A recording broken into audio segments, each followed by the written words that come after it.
السلام علیکم ناظرین کرام. یہ جو پنجاب میں جو کھیل ہو رہا تھا وہ اب اپنے آخری مراحل میں ہے، اور آپ دیکھ لیں کہ انہوں نے وقت سے سیکھا ہے پی ٹی آئی نے اور چودھری پرویز الہی، کیونکہ وہاں پر ایک بہت تجربہ کار آدمی ہے. تو انہوں نے نہ صرف یہ کیا کہ اپنا میں نے جو ووٹ لیا، اعتماد کا ووٹ لیا، یہ دکھا دیا کہ میں نے ہماری اکثریت ہے، اور اس کے بعد میں انہوں نے پھر خط لکھ دیا، جو خط آپ ہمارے اس پر دیکھ رہے ہیں جی اس وقت اسمبلی تحلیل ہونے کا. پہلے تحلیل ہونے کا انہوں نے خط لکھ دیا. اب تحلیل ہونے کا جو قانون ہے وہ یہ ہے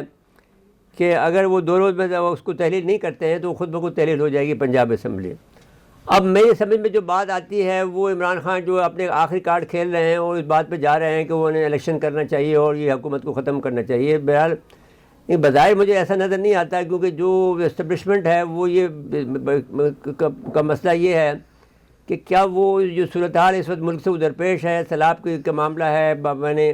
اور ان کے پاس جو اکنامک صورتحال ہے اس کا معاملہ ہے، اس کو وہ نمٹنے کے لیے وہ الیکشن کی پوزیشن میں جائے گی. لیکن ایسا ایران میں ایسا تو ہوا ہے کہ ایران میں جنگ بھی جاری تھی اور الیکشن بھی ہوا تھا، تو کوئی ایسی بڑی بات نہیں. اگر وہ کرنا چاہیں تو یہ الیکشن کو انتخابات کو بھی جو ہماری اسٹیبلشمنٹ آسانی سے کرا سکتی ہے، اور بغیر دنگا فساد کے بھی، جو 2 چھوٹے موٹے دنگے فساد تو ہوتے ہیں لیکن کرا سکتی ہے. بہرحال بیسیکلی بات یہ ہے کہ یہ بات اپنی جگہ پر حقیقت ہے کہ یہ جو حکومت ہے وہ جو ایک مشہور جو بات ہو گئی ہے کہ یہ جو ہے وہ باہر سے آئی ہے یا جو کہتے ہیں امپورٹڈ ہے، تو وہ ہے امپورٹڈ بھی ہے اور امپورٹڈ بھی ہے. میرے خیال میں مجھے تو یہ لگتا ہے کہ اس سے کام بھی نہیں ہو رہا ہے. لیکن بہرحال ان کو جو سیلاب کے مد میں جو امداد مل رہی ہے، ابھی جو سعودی عرب کی امداد آئی ہے، کوئی ایک جو 1 ارب 1 بلین کی جو سیلاب کے جو ان کے وزیر اعظم سے ملاقات ہوئی ہے، تو بہرحال پھر یہ جو چیف آف آرمی صاحب کا دورہ ہے دونوں، جو سعودی عرب کا اور یو اے کا، انہوں نے جو وہاں ہمارے درمیان میں جو ڈیمیج تھے اس کو کنٹرول کیا ہے اور ڈیمیج ریپیئر ہوئے ہیں. تو میں یہ سمجھتا ہوں کہ بہرحال ڈیمیج کنٹرول کا وقت ہے، اور جو صورتحال کو بہتر بنانے کا صورت ہے اس میں ایک الیکشن بھی شاید اگر کر دیں تو یہ عین ممکن ہے کہ پاکستان کی واہ واہ ہو جائے، اور عین ممکن ہے کہ پاکستان کی جو حکومت آئے وہ کم سے کم میں نے یہ کہا جا سکتا ہے کہ بھائی پاکستان ایک ڈیموکریٹک کنٹری ہے. ایک مکمل طور پر جو جس طرح کی حکومت لا کر باجوہ صاحب نے بٹھائی ہے، ظلم کیا ہے، بہرحال یہ بات تاریخ میں لکھی جائے گی.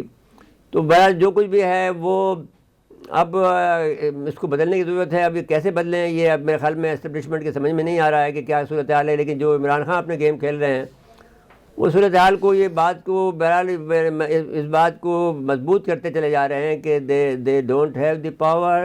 They don't have the support. اور جو پی ڈی ایم ہیں وہ ایکسیپٹ جو غلطی وہ کر رہے ہیں، وہ ان کو سندھ میں جانا چاہیے تھا، سندھ میں اور بلوچستان میں. وہ انہوں نے اسٹیبلشمنٹ نے اس کو مجبور رکھا،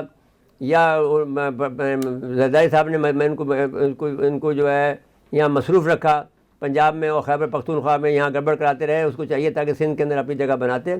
کیونکہ سندھ ایک بہت امپورٹنٹ علاقہ ہے. جو سیف ہیون ہے ان کا، زرداری صاحب کا جو پلیئر ہے اس وقت، جو چیف پلیئر ہے، اس کو آپ کو ٹچ کرنا چاہیے تھا اور اس کو مشکلات میں ڈالنا چاہیے تھا. لیکن وہ ابھی یہ کھیل یہ سمجھتے نہیں ہیں، صرف پنجاب کا کھیل کھیل رہے ہیں. تو وہ عین ممکن ہے کہ کامیاب ہو جائیں، لیکن بہرحال سندھ کو اگر آپ نے ٹچ نہیں کیا تو کامیابی آپ کی مکمل نہیں ہوگی. جی